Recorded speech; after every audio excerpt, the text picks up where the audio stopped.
मसीह में मेरे प्रियो भाई और बहनों को मेरा मसीही नमस्कार। जय मसीह। प्रभु का धन्यवाद करते हैं ये समय के लिए प्रियो जो परमेश्वर ने हम सभी को ये समय दिए हैं। आज हम परमेश्वर के वचनों से सीखने जा रहे हैं प्रियो कि हम प्रार्थना किस प्रकार से कर सकते हैं। बहुत सारे लोग मैंने देखा कि बहुत सारे लोग कह रहे हैं कि प्रार्थना कैसे कर सकते हैं। मेरे प्रियो आज हम सीखेंगे कि एक मसीह व्यक्ति को किस प्रकार से प्रार्थना करनी चाहिए। एक मसीह व्यक्ति किस प्रकार से प्रार्थना करे, उसको प्रार्थना करने का एक तरीका है। हम किस प्रकार से प्रार्थना कर सकते हैं मेरे प्रियो, और प्रार्थना करने से क्या क्या लाभ है आज हम सीखेंगे। आज जो आपके पास डाउट है कि हम प्रार्थना कैसे कर सकते हैं, प्रार्थना करने का तरीका क्या है, तो आज हम उन सारे चीज़ों को क्या करेंगे, परमेश्वर के वचनों से सीखेंगे। मेरे प्रियो, एक हम परमेश्वर के वचन देखेंगे मत्ती उसका 6 अध्याय का 5 पद। वहाँ पे प्रभु यीशु मसीह बड़ी अच्छी रीति से अपने चेलों को बड़ी अच्छी रीति से प्रार्थना के विषय में शिक्षा देते हैं कि वो प्रार्थना कैसे कर सकते हैं। मेरे प्रिय, आज हम देखेंगे कि हम भी किस प्रकार से एक मसीह व्यक्ति प्रार्थना कर सकते हैं। प्रभु यीशु ने एक शिक्षा दिया कि तुम प्रार्थना कैसे कर सकते हो। अगर आपके पास बाइबल है तो आप बाइबल में निकालिए मत्ती उसका 6 का 5, और हम प्रभु के वचन में देखेंगे। परमेश्वर के वचन में इस प्रकार से लिखा है मेरे प्रियो कि जब तू प्रार्थना करे तो कपटियों के समान ना हो, क्योंकि लोगों को दिखाने के लिए आराधनालयों में और सड़कों के मोड़ पर खड़े होकर प्रार्थना करना उनको अच्छा लगता है। मैं तुमसे सच कहता हूँ कि वे अपना प्रतिफल पा चुके। परंतु जब तू प्रार्थना करे तो अपनी कोठरी में जा और द्वार बंद करके अपने पिता से जो गुप्त में है प्रार्थना कर, तब तेरा पिता जो गुप्त में देखता है तुझे प्रतिफल देगा। मेरे प्रियो, यहाँ पे 5 पद में क्या लिखा है देखिए। यहाँ पे लिखा है ना कि जब तू प्रार्थना करे तो कपटियों के समान नहीं। मेरे प्रियो, यहाँ पे कपटी वैसे लोगों को बोला गया है, वैसे लोगों को बताया गया है जो कि लोगों को दिखाने के लिए प्रार्थना करते हैं। वो क्या करते हैं, जब किसी व्यक्ति को देखेंगे तो को प्रार्थना करेंगे, धन्यवाद धन्यवाद धन्यवाद। लेकिन मेरे प्रियो, ऐसा नहीं। परमेश्वर का वचन कहता है कि जब आप प्रार्थना करें तो आपका प्रार्थना कैसा हो। यहाँ पे 6 पद में लिखा है कि परंतु जब तू प्रार्थना करे तो तू क्या कर, अपनी कोठरी में जा। यहाँ पे लिखा है 6 पद में, परंतु जब तू प्रार्थना करे तो क्या कर, अपनी कोठरी में जा और द्वार बंद करके क्या कर, अपने पिता से प्रार्थना कर जो गुप्त में है। मेरे प्रियो, जब हमें प्रार्थना करना है, एक मसीह व्यक्ति को जब प्रार्थना करना है तो उसे अपने कोठरी में जा करके द्वार बंद करके और परमेश्वर यहोवा से जो गुप्त में है प्रार्थना करना है, नहीं कि हमें किसी व्यक्ति को दिखाने के लिए प्रार्थना करें। मेरे प्रियो, जब हम किसी व्यक्ति को दिखाने के लिए जब प्रार्थना करने लगते हैं, जब हम अपने मन से अपने हृदय से प्रार्थना ना करके जब हम किसी को दिखाने के लिए प्रार्थना करते हैं, उसमें हमें प्रतिफल नहीं मिलता है। क्योंकि यहाँ पे क्या लिखा है, यहाँ पे क्या लिखा है कि वो क्या करते हैं, जो कपटी लोग होते हैं ना, वो आराधनालयों में और सड़कों में क्या करते हैं, वो लोगों को दिखाने के लिए प्रार्थना करते हैं और उनको ये अच्छा लगता है, अच्छा भी लगता है उनको ऐसा करना, लोगों को दिखाना, ताकि लोग क्या करें, हमारी महिमा करें, लोग हमारी बड़ाई करें कि चलो ये भाई प्रार्थना करता है, ये भाई क्या करता है, खूब प्रार्थना करता है, आराधना करता है। लेकिन मेरे प्रियो, ऐसा नहीं। परमेश्वर का वचन कहता है कि जब आप प्रार्थना करें तो आपकी प्रार्थना कपटियों के समान नहीं और दिखाने के लिए ना हो, परंतु आप क्या करें, कोठरी में जाएं, द्वार बंद करें और प्रार्थना करें। क्योंकि यहाँ पे लिखा है कि जो इस प्रकार से प्रार्थना करते दूसरों को दिखाने के लिए, वो क्या यहाँ पे लिखा है, यहाँ पे 5 पद में लिखा है कि वो क्या किए, अपना प्रतिफल पा चुके।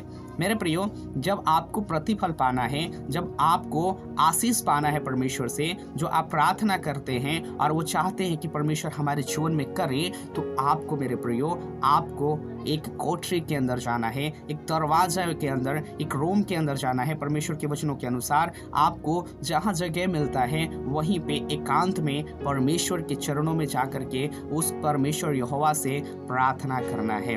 और किस प्रकार से प्रार्थना करना है, क्या चिल्ला चिल्ला के नहीं। मेरे प्रियो, आप जब प्रार्थना करें तो यहाँ पे परमेश्वर के वचन में लिखा है कि अपनी कोठरी में जाएं और द्वार बंद करके अपने पिता से जो गुप्त में है प्रार्थना करें। गुप्त प्रार्थना किसे कहते हैं, गुप्त हम किसे कहते हैं, उसे गुप्त कहते हैं जो ना तो हमारा बाजू वाला जान सकता है, ना हमारे कोई पड़ोसी जान सकते हैं। गुप्त का मतलब होता है वो आप जाने और वो आपका परमेश्वर यहोवा जाने। तो मेरे प्रियो, जब आप परमेश्वर से प्रार्थना करते हैं, जिन चीज़ों को आपकी ज़रूरत है परमेश्वर से मांगते हैं, जिस चीज़ों को परमेश्वर से कहते हैं कि परमेश्वर मेरी ये आवश्यकता है, परमेश्वर मेरे जीवन में ये बीमारियां हैं, परमेश्वर मेरे जीवन में एड्स है, परमेश्वर मेरे जीवन में क्लेश है, परमेश्वर मेरे जीवन के अंदर समस्या है, परमेश्वर मेरे परिवार में अशांति है, परमेश्वर प्रभु यीशु मसीह हमारे घरों में कलह है। इस प्रकार से जब गुप्त में जा करके परमेश्वर यहोवा से रो रो के प्रार्थना करते हैं, तो परमेश्वर का वचन कहता है कि वो हमारा परमेश्वर यहोवा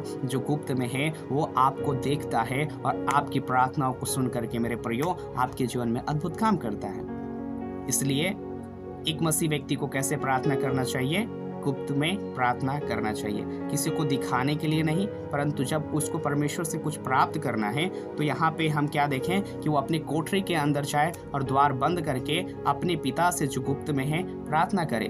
तब क्या करेगा? हमारा परमेश्वर यहोवा जो गुप्त में है वो क्या करेगा? हमें प्रतिफल देगा।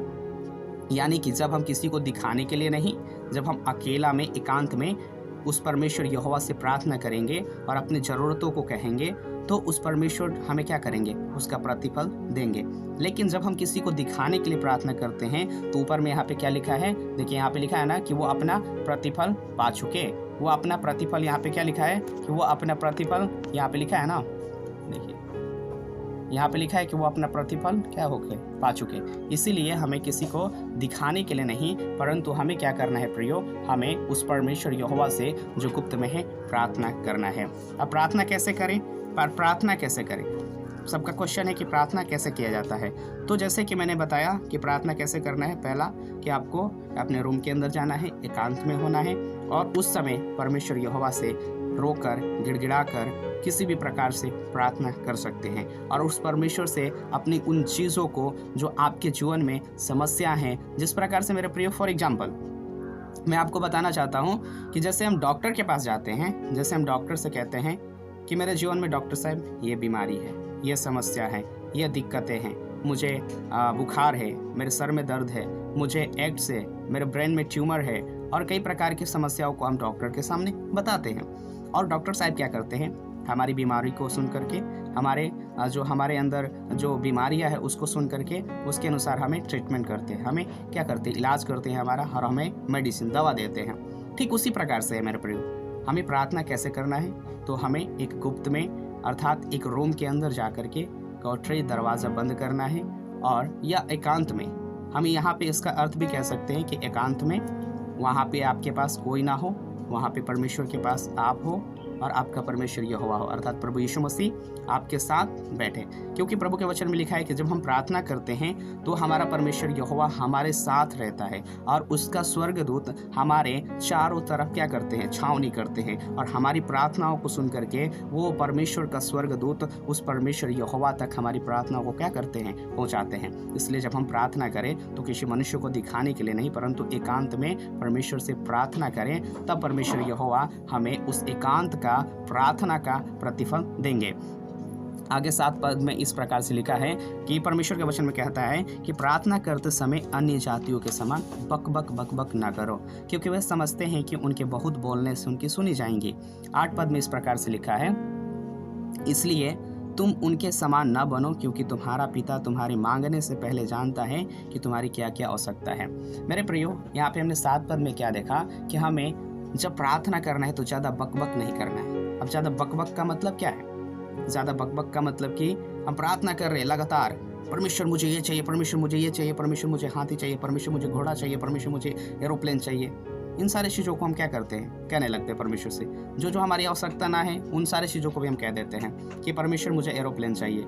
मेरे प्रियो, अगर आपको एरोप्लेन चलाने आता तो परमेश्वर आपकी आवश्यकताओं को जानता है। जैसे कि हमने 8 पद में क्या देखा यहाँ पे कि परमेश्वर के वचन में क्या लिखा है? यहाँ पे 8 पद में इस प्रकार से लिखा है कि परमेश्वर यहोवा तुम्हारे मांगने से पहले जानता है कि तुम्हारी क्या आवश्यकता है। लिखा है ना कि परमेश्वर जानता है कि हमारी क्या क्या आवश्यकताएं हैं। इसलिए जब हम प्रार्थना करें उस परमेश्वर यहोवा से तो एक तरीका बनाए कि हम परमेश्वर से किस विषय के लिए प्रार्थना कर रहे हैं। एक विषय बनाए, एक आपका विषय होना चाहिए, मुख्य विषय होना चाहिए उस प्रार्थना का।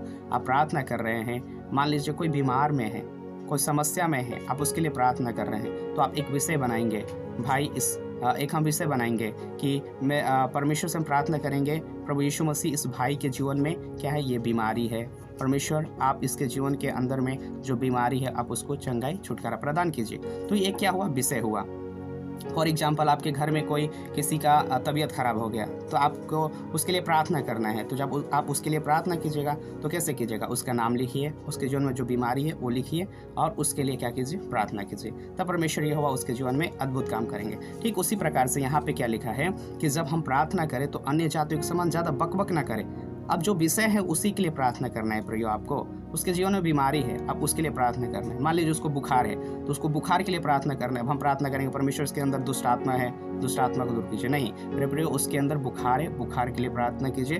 दुष्ट आत्मा से पीड़ित है, दुष्ट आत्मा के लिए प्रार्थना कीजिए कि परमेश्वर से दुष्ट आत्मा से छुटकारा दीजिए। ठीक उसी प्रकार से हमें इसीलिए जब हम प्रार्थना करें तो ज़्यादा बकबक ना करके हमें मुख्य विषय के लिए परमेश्वर से प्रार्थना करना है और परमेश्वर यहोवा से कहना है कि परमेश्वर हमारी ये आवश्यकता है, ये ज़रूरतें हैं, उन सारी चीज़ों को परमेश्वर से आपको कहना है। जब आप इस प्रकार से परमेश्वर से कहते हैं तो परमेश्वर आपको उसकी चीज़ों का आशीष करते हैं, क्योंकि यहाँ पे लिखा है ना, इसलिए तो उनके समान ना बनो, यानी कि बकबक करने वाला ना होकर के हमें गुप्त में उन विषयों के लिए, मुख्य विषयों के लिए परमेश्वर से प्रार्थना करें, क्योंकि परमेश्वर यहोवा हमारी मांगने से पहले जानता है कि हमारी क्या क्या आवश्यकता है। तो आई होप दोस्तों मेरे प्रियो कि आपको ये परमेश्वर के वचन समझ में आया कि किस प्रकार से हम प्रार्थना कर सकते हैं और प्रार्थना करने का तरीका क्या है। और मेरे प्रियो हमने बताया आपको कि प्रार्थना कैसे करें, मुख्य विषय बनाना है और उसके बाद से प्रार्थना करना है। आपके जीवन में जो बीमारी है, समस्या है, उन समस्याओं को लिखना है, प्रभु से प्रार्थना करना है, एकांत में परमेश्वर से प्रार्थना करना है। अब चलिए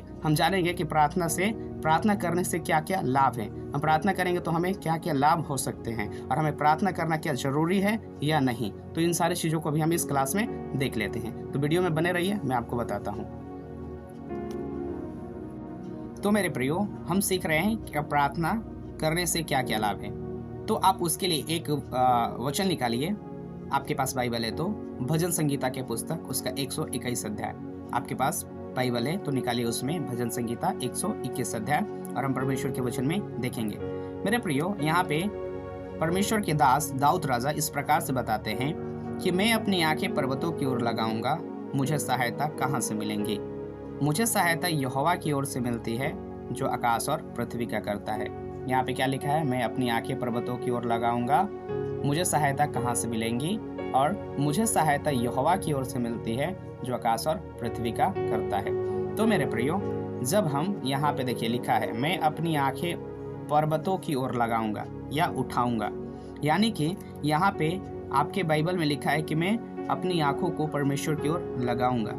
लगाने का मतलब यहाँ पे पर्वत लिखा है, तो पर्वत का मतलब क्या, वो माउंट एवरेस्ट, वो बड़े बड़े जो पर्वत है वो पर्वत नहीं मेरे प्रियो। यहाँ पे पर्वत का अर्थ है परमेश्वर यहोवा, क्योंकि जब हम परमेश्वर के वचन में पढ़ते हैं तो जब हम प्रभु के वचन में बाइबल में पढ़ेंगे तो वहाँ पे लिखा है कि हमारा परमेश्वर यहोवा वो पहाड़ के समान है, पर्वत के समान है, वो ढाल है, वो हमारा ढाल है, विश्वास का ढाल है। जब हम प्रार्थना करते हैं तो हमारे ऊपर आने वाले हर एक समस्याओं को उस ढाल से हमारी रक्षा करता है। उस महान प्रतापी परमेश्वर यहोवा हमारे जीवन में आने वाले हर एक प्रकार की समस्याओं को हमारे ऊपर आने से क्या करता है, हमारी रक्षा करता है। इसलिए यहाँ पे पर्वत लिखा है, तो पर्वत का मतलब है हमारा परमेश्वर यहोवा। तो जब हम प्रार्थना करते हैं, यहाँ पे दाऊद राजा कहते हैं कि मैं अपनी आंखें पर्वतों की ओर लगाऊंगा, यानी कि मैं परमेश्वर की प्रार्थना करूंगा, परमेश्वर से प्रार्थना करूंगा और मुझको सहायता कहाँ से मिलेगी। यहाँ पे क्वेश्चन मार्क है कि मुझे सहायता कहाँ से मिलेंगे। जब वो प्रार्थना करेगा तो मुझे सहायता कहाँ से मिलेगी, क्वेश्चन है। तो जब प्रार्थना करते हैं प्रियो तो यहाँ पे 2 पद में लिखा है कि मुझे सहायता यहोवा की ओर से मिलती है जो आकाश और पृथ्वी का करता है। तो यहाँ पे कंसेप्ट क्लियर हो रहा है कि जब हम प्रार्थना करेंगे तो हमें कहाँ से सहायता मिलेगा, परमेश्वर से मिलेगा। और हमें सहायता प्राप्त करने के लिए हमें क्या करना होगा, प्रार्थना करना होगा। तो यहाँ पे ये भी हो गया, सिद्ध हो गया, यहाँ पे ये भी अप्रूव्ड हो गया। यहाँ पे मतलब कंसेप्ट क्लियर हो रहा है कि प्रार्थना करना जरूरी है कि नहीं। तो जब हम नहीं करेंगे तो हमें सहायता नहीं मिलेगा, इसलिए प्रार्थना करना जरूरी है। तो मेरे प्रियो प्रार्थना कैसे करना है हमने देखा, मत्ती के वचन से, यानी कि मत्ती रचित सुसमाचार के पुस्तक से हमने देखा। और प्रार्थना करने से क्या लाभ है, अभी हम भजन संगीता से देख रहे हैं। और भी बहुत सारे रेफरेंस है, जब हम इस पे चर्चा करेंगे तो ये वीडियो काफ़ी लंबा हो जाएगा प्रियो, लेकिन हम देख रहे हैं कि हम सहायता कैसे मिलेगा, प्रार्थना करने से क्या लाभ है। तो प्रार्थना करने से पहला क्या लाभ है कि हमें सहायता मिलेगा। मेरे प्रियो, हम क्या करते हैं ना, मनुष्य क्या करता है, मनुष्य की बातों के ऊपर विश्वास करता है। लेकिन क्या होता है ना कि मनुष्य आज ना कल ना, लेकिन एक ना एक दिन वो क्या करता है, उस मनुष्य को धोखा दे देता है। लेकिन प्रियो, जब आप परमेश्वर के वचन में पढ़ेगा यशायाह में, तो परमेश्वर के वचन में इस प्रकार से लिखा है कि एक दूध पिलाती हुई माँ अपने बच्चों को छोड़ सकती है, लेकिन हमारा परमेश्वर यहोवा ना तो हमें कभी छोड़ेगा और ना ही कभी त्यागेगा। यानी कि परमेश्वर कभी आपको नहीं धोखा देते हैं, नहीं छोड़ते हैं और नहीं त्यागते हैं। एक माँ जो दूध पिलाई है, जो अपना दूध पिला करके एक बच्चों को पालती है, वो उसको छोड़ सकती है प्रियो। यार सत्य बात है, ये सही बात है, सच बात है, संसार के अंदर हो रहे हैं। लेकिन प्रियो, हमारा परमेश्वर यहोवा आपको ना ही कभी त्यागेगा और ना ही कभी छोड़ेगा। इसलिए जब आप प्रार्थना करेंगे तब परमेश्वर आप यहोवा आपके संग और साथ रहेगा और आपकी सहायता करेगा। तो प्रार्थना करने से क्या लाभ है, तो प्रार्थना करने से हमें पहला क्या मिलता है, सहायता मिलता है। और दूसरा यहाँ पे क्या लिखा है कि वह तेरे पाँव को टलने ना देगा, तेरा रक्षा कभी ना उगेगा। यानी कि हमारा पाँव कभी ना टलेगा, यानी कि हमारा पाँव कभी डगमगाएगा नहीं। जिस काम को हम करने के लिए जाएंगे उस काम में हमारा पाँव डगमगाएगा नहीं, परंतु वो काम हमारा क्या होगा, सफल होगा। तो परमेश्वर से जब हम प्रार्थना करेंगे तो जिस चीज़ के लिए हम प्रार्थना करेंगे उसमें तो पहले हमें सहायता मिलेगा और दूसरा वो सफल भी होगा। और परमेश्वर यहोवा क्या करेगा, उसमें हमारी रक्षा भी करेगा। तो ये प्रार्थना करने का क्या है, बेनिफिट्स, लाभ हैं मेरे प्रियो। इसलिए जब हम प्रार्थना करें तो अन्य जातियों के समान नहीं, किसी को दूसरों को दिखाने के लिए नहीं, कपटियों के समान नहीं, बल्कि हमें एक नम्र दीन होकर के, हमें एक बड़े ही नम्रता के साथ परमेश्वर के चरणों में जा करके, प्रभु के चरणों में बैठ करके उसे प्रार्थना करना है। जब हम इस प्रकार से प्रार्थना करते हैं तो परमेश्वर यहोवा हमें उसका प्रतिफल भी देते हैं। हमने मत्ती में देखा ना कि उसका प्रतिफल परमेश्वर हमें देते हैं। और प्रार्थना कैसे करें, तो प्रार्थना करने से लाभ क्या है, हमने देखा कि प्रार्थना जब हम परमेश्वर यहोवा से करते हैं तो पहला तो वो हमें सहायता करते हैं, और जिस चीज़ के लिए हम प्रार्थना करते हैं उसमें हमें क्या होता है, सहायता भी मिलता है, सफल होते हैं, और हमारी परमेश्वर उसमें क्या करता है, रक्षा करता है। और आगे इस प्रकार से लिखा है परमेश्वर की यहोवा के वचन में कि यहोवा तेरा रक्षक है, यहोवा तेरी दाहिनी ओर तेरी आड़ है। यानी कि जब हम प्रार्थना करते हैं तो परमेश्वर हमारी रक्षा करते हैं, और वो हमारे दाएं बाएं, हमारे आगे और पीछे क्या करते हैं, हमारी रक्षा करते हैं। इसलिए जब हम प्रार्थना करेंगे मेरे प्रियो, तो हमें प्रार्थना से ये सारे लाभ हैं। मेरे प्रियो, आज हम नहीं जानते हैं कि हमारे जीवन में कब क्या हो सकता है। हम नहीं जानते प्रियो कि हमारे जीवन में कब कौन सी दुर्घटनाएं हो सकती हैं। लेकिन जब हम प्रार्थना करके इस संसार के अंदर, या हम कहीं भी जाते हैं, कहीं भी रहते हैं, तो उस समय जब हम प्रार्थना करके जाते हैं तो परमेश्वर के वचन में लिखा है कि परमेश्वर यहोवा हमारी रक्षा करते हैं। इसलिए प्रार्थना करना जरूरी है एक मसीह व्यक्ति के जीवन में। और वो प्रार्थना कैसे कर सकता है, तो पहला कि उसे अपने दरवाजे के अंदर जाना है, अर्थात उसे एकांत होना, यानी अकेला होना है, और अकेले में उससे परमेश्वर यहोवा से क्या करना है, प्रार्थना करना है। और ज़्यादा बकबक नहीं करना है। जिस विषय के लिए, जिस चीज़ के लिए प्रार्थना करना है, आप उसको मुख्य विषय परमेश्वर यहोवा के सामने खोल के बताइए। जो भी चीज़ है परमेश्वर से प्रार्थना कीजिए, क्योंकि वहाँ पे सिर्फ आप और आपका परमेश्वर यहोवा है। तो जब आप प्रार्थना करें तो एक अकेले में हो और परमेश्वर से प्रार्थना करें, और अपने बातों को परमेश्वर से गुप्त में बताएं, ठीक है, ना कि हमें बकबक ज़्यादा करना है, क्योंकि हम बकबक करने से हमारी प्रार्थनाएं नहीं सुनी जाती हैं। हमने मत्ती में देखा ना। इसीलिए हमें प्रार्थना करना है तो बड़े ही नम्रता के साथ, दीनता के साथ, टूटे हुए हृदय के साथ परमेश्वर से प्रार्थना करें, क्योंकि हमारा परमेश्वर यहोवा आपसे, हमसे और प्रभु के ऊपर जितने विश्वास करते हैं, अर्थात इस संसार के हर एक व्यक्ति उसे क्या करता है, प्रेम करता है।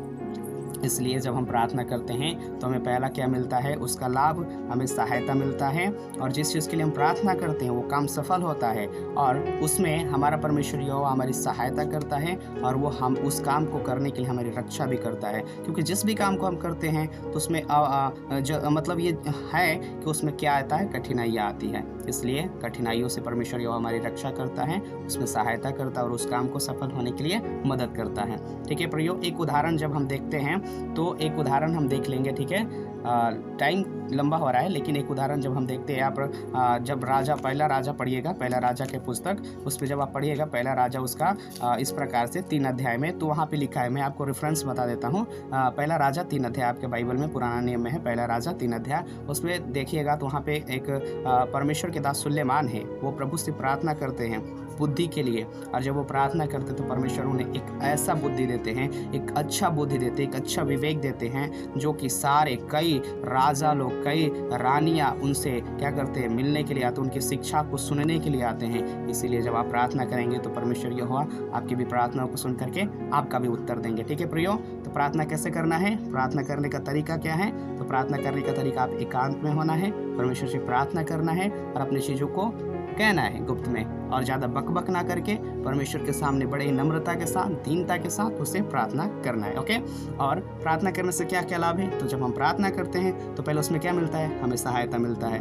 और दूसरा क्या होता है कि वो काम सफल होते हैं, और तीसरा परमेश्वर यहोवा हमें उसमें रक्षा करते हैं। तो आई होप मेरे प्रियो कि आपको ये परमेश्वर के वचन बड़े अच्छी रीति से समझ में आया हो, और ऐसे परमेश्वर के वचनों को सीखने के लिए इस वीडियो को ज़्यादा से ज़्यादा शेयर कीजिए और भी लोगों के पास, ताकि वो भी जाने कि किस प्रकार से कर सकते हैं और वो कैसे परमेश्वर से आशीष पा सकते हैं। तो मेरे प्रियो, मैं विश्वास करता हूँ कि आपने इस वचन को, इस वीडियो को पूरा देखा है, और परमेश्वर आपको बहुत आज से आशीष करे और भी आपको बढ़ाए, और अपनी महिमा में, अपने अनुग्रह में, अपने करुणा में बढ़ाते जाए, और आपके जीवन में सफलता प्राप्त करने में मदद करे। तो परमेश्वर आप सभी को आशीष दे। इस वीडियो को लाइक करें, चैनल को सब्सक्राइब करें, और परमेश्वर के वचन को सीखने के लिए हमसे जुड़े रहें। परमेश्वर आप सबको आशीष दे। आप सबको जय मसीह की। नमस्कार, प्रभु का धन्यवाद।